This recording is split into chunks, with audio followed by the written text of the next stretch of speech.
नमस्कार दोस्तों, motivational banker में आपका स्वागत है। दोस्तों, हमें आपके लिए जेआईबी, सीआईबी और प्री प्रमोशन का वन स्टॉप सॉल्यूशन। फ्रेंड्स, ये हमारा सेकंड वीडियो है आरबीआई सर्कुलर्स पे, जो 30 अप्रैल 2022 का है। यानी 1 अप्रैल से 30 अप्रैल तक आरबीआई की गाइडलाइंस की वजह से जो भी बैंकिंग में चेंजेज हुए हैं उन पे बेस्ड ये वीडियो हम बना रहे हैं और एमसीक्यू बेस्ड ये वीडियो है। ओके, चलिए पहला क्वेश्चन लेते हैं।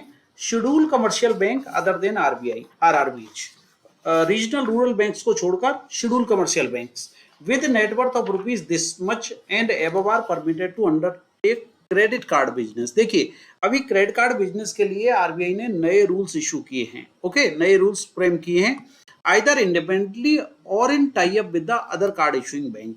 तो आरआरबी की तो बात ही खत्म हो गई, आरआरबी के लिए नहीं है। शेड्यूल कमर्शियल बैंक एससीबीज जो क्रेडिट कार्ड बिजनेस करना चाहते हैं इंडिपेंडेंटली या किसी के साथ टाई अप में, उनके लिए कम से कम नेटवर्थ कितनी होनी चाहिए? 100 crore and above, 200 crore and above, 300 crore and above and 500 crore and above. तो ये आंसर है आपका 100 करोड़ एंड अबव। 100 करोड़ और उससे ज्यादा जिसकी नेटवर्थ है वो क्रेडिट कार्ड बिजनेस कर सकते हैं। ओके, अब कुछ क्वेश्चन हम इसी से रिलेटेड लेंगे। As per RBI guideline on issuance of credit card, card issuer shall seek one time password, OTP जिसको कहते हैं, based consent from the card holder for activation a credit card. ये इनसे ओटीपी मांगेंगे if the same has not been activated by the customer for a period more than 30 days.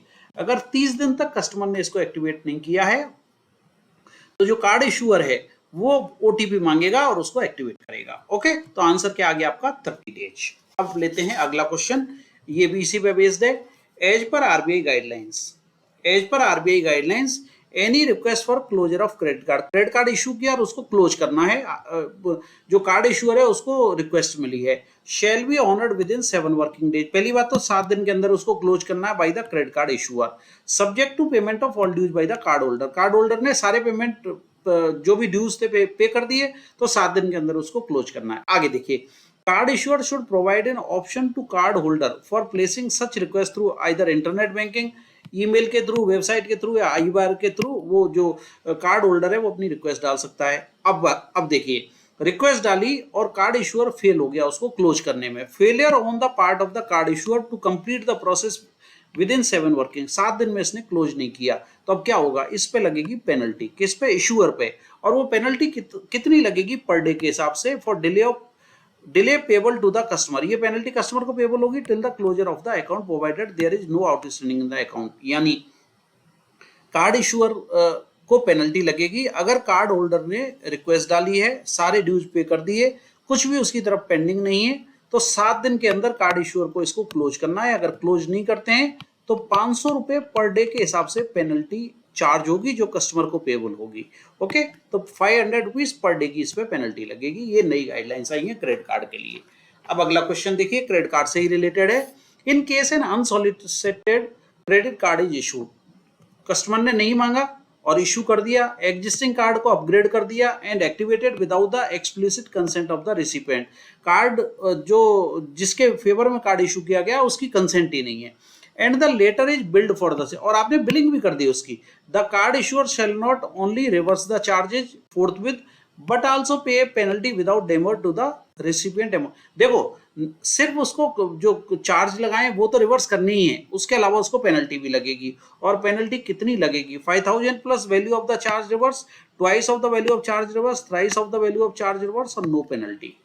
इसमें देखिए penalty का provision है, और ये प्रोविजन है जितनी भी but also pay penalty without Dahmer, जो भी पेनल्टी उसको लगी है उसका ट्वाइस ये कस्टमर को पे करेंगे। इन case of unsolicited credit card is issued or existing card is upgraded and activated without the explicit consent of the recipient and the later is billed for the same, the card issuer shall not only reverse the charge forthwith, जितना charge लगाया वो तो reverse करना ही है, उसका double penalty भी पे करना है इसको।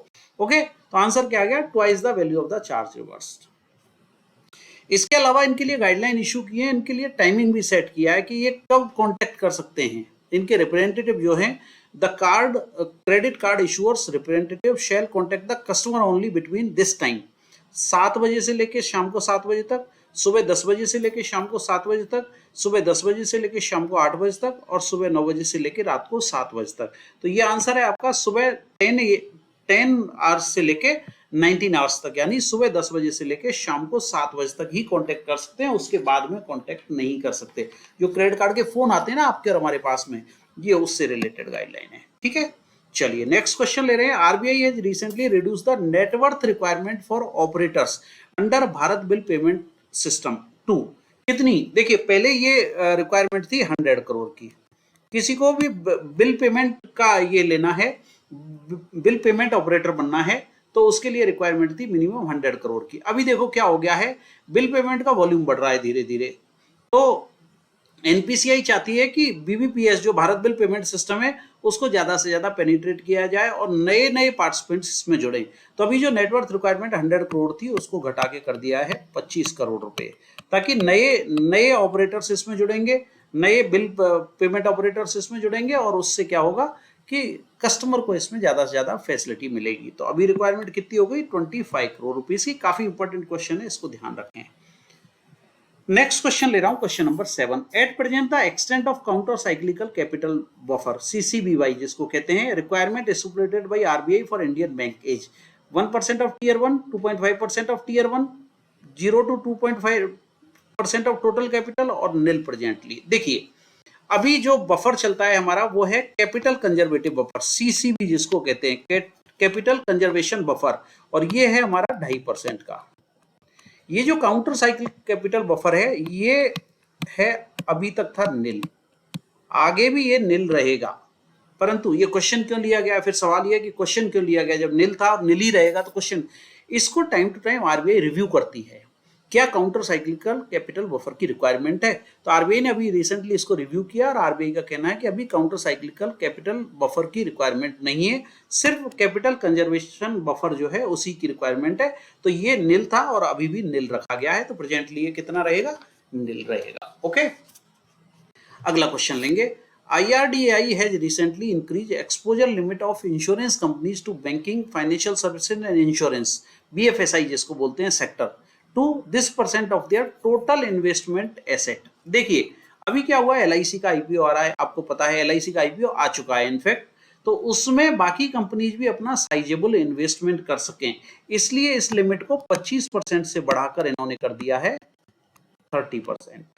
Okay, IRDAI has recently increased exposure limit of insurance companies to banking, financial services and insurance sector to 30% of their total investment asset, ताकि ये बढ़ा हुआ अमाउंट LIC के IPO में लगा सकें। ओके, क्लियर है आंसर? 30%। क्वेश्चन नंबर 9 लेंगे। Which of the following is correct with respect to the benefit of interest subvention under KCC post the harvest of crop on the produce stored in warehouses accredited with Warehousing Development Regulatory Authority WDRA at the same rate as applicable to the agri loan। देखो आपको पता है KCC में जो 3 लाख तक का loan है उस पर 2% का इंटरेस्ट सबवेंशन मिलता है, और प्रॉम्प्ट रीपेमेंट के लिए 3% का सबवेंशन मिलता है, तो इसकी तो बात छोड़ दो।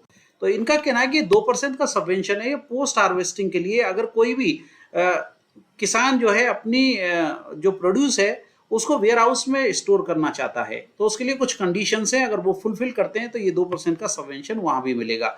क्या है? For further period up to 6 month, 6 महीने तक ये स्टोर कर सकते हैं उसको, स्मॉल और मार्जिनल फार्मर के लिए फैसिलिटी, और तीसरा नेगोशिएबल वेयर हाउस रिसीट के अगेंस्ट में मिलेगी। तो ऑल ऑफ दी अबव इसमें आंसर होगा। बात क्लियर हो गई? केसीसी में जो पोस्ट हार्वेस्टिंग है उसमें भी 2% का इंटरेस्ट सबवेंशन मिलेगा, सब्जेक्ट टू ये कंडीशन फुलफिल होती है। तो आंसर क्या आ गया आपका? All of the above. Okay, clear है? अब लेंगे क्वेश्चन नंबर 10। क्वेश्चन नंबर 10 क्या कहता है?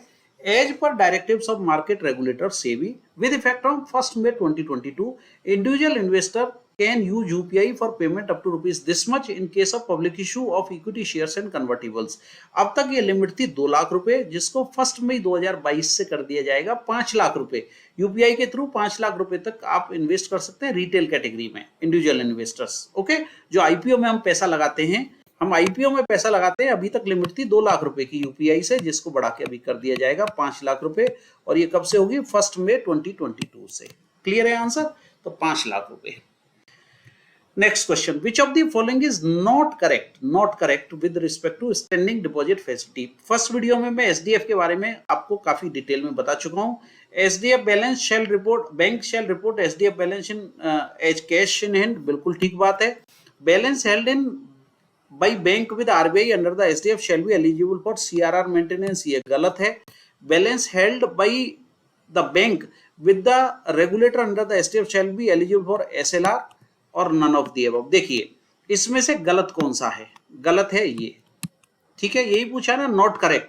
सभी तो गलत नहीं, नन ऑफ द अबव हो नहीं सकता, तो आंसर क्या आ गया? सीआरआर मेंटेनेंस के लिए एलिजिबल नहीं होगा। ठीक है, क्लियर है। चलिए नेक्स्ट क्वेश्चन लेते हैं।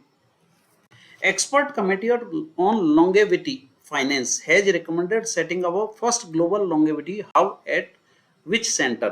पिछले वीडियोज में मैंने longevity फाइनेंस के बारे में कौन सी कमेटी बनी है उस पर डिटेल में चर्चा की है, पुरानी वीडियो देखेंगे तो आपको मिल जाएगा। अभी फर्स्ट longevity हब बनाने का डिसाइड किया गया है। ये जो कमेटी बनाई गई है एक्सपर्ट कमेटी, उसने रिकमेंड किया है। अब ये क्वेश्चन ये पूछा है कि कहाँ पे बनाया जा रहा है? नरीमन पॉइंट मुंबई में नहीं, पार्क स्ट्रीट मुंबई में नहीं, आरटीजी मार्ग कोलकाता में नहीं, GIFT city IFSC Gandhinagar, GIFT city IFSC Gandhinagar is the correct answer. Okay, चलिए नेक्स्ट क्वेश्चन ले रहे हैं। Government of India has recently extended emergency credit line guarantee scheme ECGLS, इसको कब तक बढ़ाया गया है? और till guarantee of an amount of 4.5 lakh crore are issued taking into account all component whichever is earlier. इसको बढ़ाया गया है आपका 31 मार्च 2023 तक, 31 मार्च 2023 तक इसको एक्सटेंड किया गया है। 30 जून 23, 30 सितंबर 23 और 31 मार्च 24, ये तीनों गलत आंसर हैं। करेक्ट आंसर है आपका 31 मार्च 2023 तक इसको एक्सटेंड किया गया है। ओके, और अब हम लास्ट क्वेश्चन ले रहे हैं इस सीरीज का।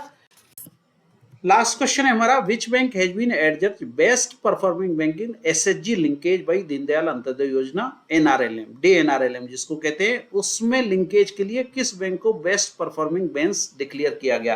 बेस्ट परफॉर्मिंग बैंक डिक्लेयर किया गया है। HDFC bank, ICICI bank, SBI bank और स्टेट बैंक ऑफ इंडिया और Bank of Baroda. Correct answer है इसका HDFC बैंक। तो HDFC bank has been adjudged best performing bank in self help group linkage by Deendayal Antyodaya Yojana national rural livelihood mission DNRLM। Okay, तो ये 14 question है, 16 question हमने पिछले part में किए थे। मैं उम्मीद करता हूं कि अप्रैल मंथ में जितने भी चेंजेज हुए हैं उससे रिलेटेड क्वेश्चन हमने कोशिश की है कि इन दोनों वीडियोज में आपके कवर हो जाए। आपके एग्जाम के लिए बहुत बहुत शुभकामनाएं। All the best to you. I hope कि वीडियो का कंटेंट आपको क्लियर होगा। Thank you very much for watching this video.